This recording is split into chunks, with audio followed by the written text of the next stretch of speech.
How to leave a group chat on Slack. So first things first, you have to log in to your Slack.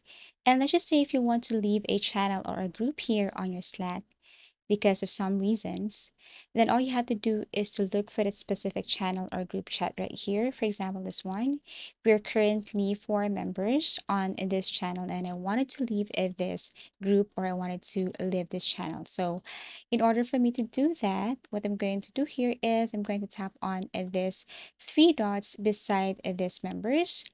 And if you scroll down here, you will see different options, including leave channel.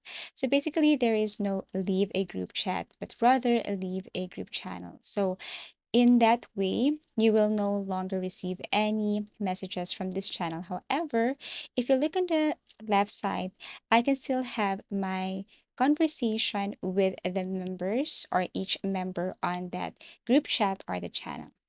So that's it. I can still message them directly. However, I have already leave the group chat or leave the channel, so I cannot message on that specific channel.